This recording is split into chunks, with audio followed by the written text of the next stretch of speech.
네, 반갑습니다. 주라사드입니다. 오늘은 이제 현대제철 한번 볼게요. 지금 철강주가 최근에 이제 조금씩 주목받을 만한 위치인 것 같아요. 주가를 보시면 3거래일 연속 이제 강세를 좀 보여주고 있죠. 뭔가 철강주에 변화가 나타나고 있다는 것을 좀 알 수 있을 것 같습니다. 그래서 그런 변화들이 뭔지를 한번 살펴볼 건데, 자, 일단은 그 트럼프 대통령의 이슈가 하나가 있어요. 네, 뭐죠? 네, 알래스카 LNG 사업입니다.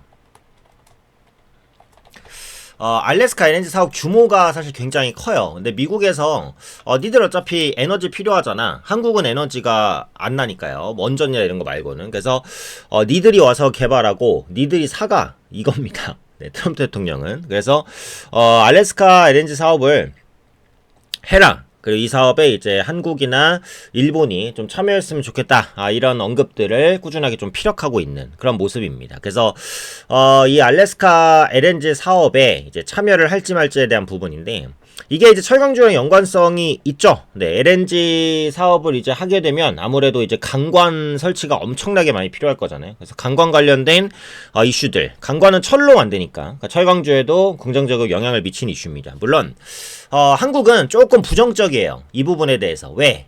사업성이 없을 것이다 라고 이제 판단을 현재로서는 하고 있어요. 그래서 이제 알래스카 LNG 사업은 사실은 못할 가능성이 높지 않나, 이렇게 이제 시장에서 기존에는 생각을 했거든요. 그런데 요 부분을 살짝 뒤집었던 이슈가 있습니다. 바로 대우건설이거든요. 대우건설.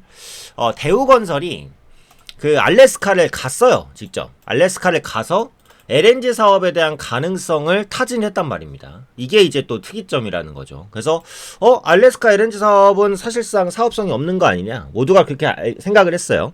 그런데 대우건설이 알래스카를 직접 가서까지 가능성을 모색했다고? 그러면 혹시라도 될 수 있는 거 아니야? 이런 기대감이 시장에 부각이 살짝 됐다는 거죠. 아직도 사업성은 크지 않다라는 게 중론이기는 합니다. 근데 대우건설이 직접 가서 사업 가능성을 타진했다라는 것은 혹시라도 타당성이 있을 수도 있다라는 기대감으로 연결될 수 있어요. 그래서 이런 부분들은 철강주의 투자 심리를 다시 살릴 수 있고, 물론 이 부분은 현대제철에 큰 영향을 미치진 않을 거예요. 오히려 좀 작은 종목들, 관광 관련된 종목이라면 뭐 하이스틸이라는 종목도 있고요. 그 다음에 뭐 넥스틸 이런 종목이 있습니다. 이런 종목들이 알래스카 이슈로 인해서 단기간에 좀 움직일 수 있는 종목들이에요. 보시면 알래스카 프로젝트 이슈로 많이 이제 급등락이 나왔다가 지금은 잠잠한데, 이번에 대우건설이 알래스카를 직접 찾아가기도 했으니까 만약에 요 모멘텀이 부각되면 다시 한번 강관주가 움직일 수도 있어요. 그래서 요런 부분들은 한번 체크를 해보시면 좋을 것 같고, 자, 그 다음에 이제 철강주에 주목해야 될 이슈가 뭐냐, 바로 이제 K스틸법입니다. K스틸법, 재정 속도내나 등등등. 그래서 최근 국회에서 뭐가 재정이 추진되고 있어요? K스틸법의 재정이 추진되고 있다. 자, 그러면 여기서 말하는 이제 이 K스틸법이 뭐냐? 요 부분인데, 지금 철강주가 업황 자체가 굉장히 안 좋습니다. 왜 안 좋아요? 중국산 저가 철강, 이게 거의 몇 년 이상 철강 업체를 괴롭혔던 이슈예요. 그러니까 중국이 저가 공세를 계속해서 펼치니까 한국 업체들이 살아남기가 조금 어려웠거든요. 거기다가 뭐가 더해졌죠? 네, 미국의 고관세가 더해졌습니다. 고관세까지 더해지다 보니까 엎친 데 덮친 격으로 더더욱 힘들어졌다는 거죠. 그러다 보니까 정부에서 이제 철강산업을 직접적으로 지원해야겠는데, 철강산업은 기간 사업입니다. 그렇기 때문에 정부가 손 놓고 있어서 모든 기업이 막 구조조정되거나 힘들어지면 국가 전체의 산업 기반이 흔들릴 수도 있거든요. 왜냐면 우리가 살면서 철을 안 쓸 수는 없잖아요. 철은 다 씁니다. 근데 국내 업체들이 다 무너져서 100% 철강을 수입에 의존한다고 해보세요. 그렇게 하다가 철강을 수입하는 나라와 관계가 안 좋아져서 갑자기 철강 값을 엄청나게 올리거나 철강을 못 팔겠다고 해보세요. 그럼 우리나라는 당장 큰일이 나겠죠. 그래서 이런 기간 산업들은 국가가 나서서 지켜줄 필요가 있어요. 그게 이제 K스틸법의 재정 추진 이유라고 보시면 됩니다. 그래서 어떤 내용들이 담길 것이냐라고 보면 이제 무역 우대 지원이라든지 아니면 세제 지원이라든지 뭐 불공정 무역에 대한 대응을 좀 강화한다든지 이런 부분들이 담길 것 같아요. 그래서 K스틸법이 아직 이제 제정이 안 됐습니다. 그래서 이 부분이 추진이 앞으로 될 건데, 요게 이제 추진이 본격적으로 된다라고 한다면 그때 이제 철강주가 또 한 템포 움직일 수 있어요. 네, 그래서 요 부분도 한번 체크를 해보시면 좋을 것 같고요. 그 다음에 또 주목할 부분이 이건데, 중국의 그 감산입니다. 중국이 2025년에서 2026년 철강 감산 시행. 철강주 동반 하락, 이거는 중국의 철강주가 하락했다는 거예요. 한국의 철강주가 아니고요. 근데 중요한 건 타이틀만 보시면 돼요. 25년부터 26년까지 철강 감산을 시행한다. 자, 그동안 철강주가 어려움을 겪었었던 이유가 뭐라고 말씀드렸습니까? 최근에는 이제 그 미국의 관세예요. 최근에는 50% 정도 되는 엄청 높은 관세. 그런데 최근에 미국 관세 말고 근본적으로 몇 년간 국내 업체를 괴롭혔었던 악재는 뭐다? 중국산 철강 공급 과잉이었습니다. 근데 지금 중국이 올해부터 내년까지 철강 감산을 시행하겠다라는 거예요. 그러면 국내 철강 업체에는 당연히 긍정적인 요인을 끼칠 수밖에 없다라는 거죠.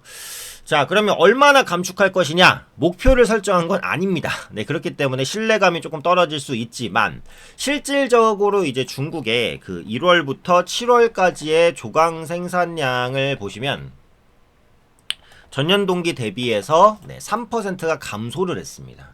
그래서 이 부분을 보면 기본적으로 이제 중국이 감산을 하려는 부분들은 좀 있구나 이렇게 생각을 해볼 수 있어요. 그래서 올해부터 내년까지 3%면 뭐 엄청 크게 감소시킨 건 아닌데 그래도 공급 과잉을 해소하려는 의지가 중국 업체들에게 보여지고 있다. 이게 중요한 것 같고요. 자, 그 다음에는 이제 중국에서도 인프라라든지 이제 그 주택 건설의 철강 이용을 촉진하겠다라고 했어요. 그러니까 철강에 대한 수요를 끌어올리는 전략들을 취하겠다라는 겁니다. 그럼 이 두 가지는 뭐예요? 세트로 움직이는 거죠. 자, 조광 생산량 감소는 철강의 공급을 감소시킨 요인이고요. 인프라와 주택 건설에 이제 철강을 이용하겠다라는 것은 철강에 대한 수요를 촉진시키는 거죠. 자, 공급 감소, 수요 증가는 뭐죠? 가격 인상입니다. 그죠? 그래서 이 부분이 국내 업체에도 직접적인 영향을 미칠 수밖에 없다. 이렇게 보시면 맞을 것 같아요. 그래서 이제 철강이 많이 쓰이는 분야를 또 한번 살펴보면 어디에 철이 많이 쓰일까요? 조선, 배에 엄청 많이 들어갑니다. 그죠? 자동차도 이제 철이 엄청 들어가죠. 그 다음에 이제 건설. 이렇게 이제 3대 분야가 철이 많이 쓰이는 분야예요. 근데 지금 수요 측면은 나쁘지 않아요. 왜냐면 조선산업 너무 좋잖아요. 그죠? 자동차 잘 팔립니다. 그죠? 그리고 세계 중에서는 건설이 제일 약하기는 해요. 제일 약하긴 한데 최근에 이제 진행되는 부분들 보시면 국내에서도 재건축, 재개발, 활성화 정책. 그 다음에 건설 부분에 뭐가 또 포함되냐? 원전이 포함됩니다. 원전. 그래서 한국에서 짓는 원전도 있겠지만 해외 원전에 대한 부분들. 원전 설치에도 철이 많이 들어간다. 그래서 철에 대한 수요는 괜찮은데 중국에서 인프라 주택 건설로 축전해야겠다니까 수요가 좀 더 강화될 부분들, 그리고 가장 고질적인 문제였던 중국의 철강 공급 과잉 해소 기대감, 요거까지 이제 붙어준다라고 한다면 어때요? 철강주는 충분히 관심 있게 볼만한 위치에 있다 이거죠. 그래서 현대제철이 먼저 일단 움직이기는 했습니다. 이렇게 이제 3거래일 연속 상승인데 추가적인 상승을 보일 것 같아요. 눌림 구간을 잘 잡아야 될 것 같고요. 일단은 현대제철이 뭐가 있어요? 현대가 붙어 있잖아요. 네, 그러면 현대차 그룹향 물량을 어느 정도 공급할 수 있는 부분들이 열려 있다라는 겁니다. 그래서 현대차 그룹향 물량을 안정적으로 좀 공급할 수 있는 부분들을 한번 생각해 보시면 될 것 같고요. 최근에 이슈가 나온 게 뭐냐면 그 철강 소재 기반 태양광 모듈입니다. 철강 소재 기반 태양광 모듈을 개발하겠다라는 이슈가 나왔어요. 그래서 철강 소재 기반으로 한 태양광 모듈이 어느 정도의 효율성을 가질지 친환경적일지는 좀 두고 봐야겠지만 어쨌든 새로운 모멘텀으로 좀 부각되고 있다라고 보시면 되죠. 그래서 이런 것들이 복합적으로 반영되면서 주가가 상승하는 것이고요. 추가적인 상승 기대감은 열려 있다. 다만 여기서 바로 팍 치고 갈 것이냐 아니면 눌렸다 갈 것이냐, 요 타이밍이 궁금하시잖아요. 그래서 그 타이밍을 알고 싶으신 분들은 부담 없이 신청을 해주시면 됩니다. 현재 보시는 이제 영상 하단에 보시면 주라사대 구독자 혜택 신청 링크가 있어요. 유튜브 구독자분들께 드리는 혜택이고 무료입니다. 무료로 드리는 혜택이고요.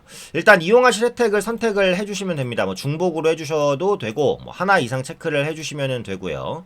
연락처를 이제 적어주시면은 전략들을 이제 말씀을 드릴 거예요. 연락처를 적어주셔야 꼭 개인 확인돼서 좋은 정보들 드릴 수 있으니까 무료입니다. 편하게 이제 적어주시면 되고 분석을 희망하는 주식과 문의사항 있으시면은 여기다가 써주시면 되고요. 되고요. 그 다음에 요 삼자 제공 동의를 또 체크를 해주셔야 돼요. 그래야지 저희가 공식적으로 그 정보를 드릴 수가 있습니다. 그래서 종목 대응, 현대제철, 눌림목, 그 다음에 뭐 신규 매수 타이밍 궁금하신 분들, 그리고 꼭 현대제철 아니라고 하더라도 보유하고 계신 종목에 대한 궁금증 있으신 분들은 편하게 하단에 이제 그 링크 통해서 폼으로 신청을 해주시면 될 것 같아요. 네, 그래서 앞으로도 꾸준히 도움되는 영상 좀 올려드리도록 할 테니까요. 개별적인 매매 어려우신 분들은 적극적으로 무료로 도움 받으시고 항상 기관 외국인에게 지지 않는 매매 하실 수 있도록 제가 응원 드리도록 하겠습니다.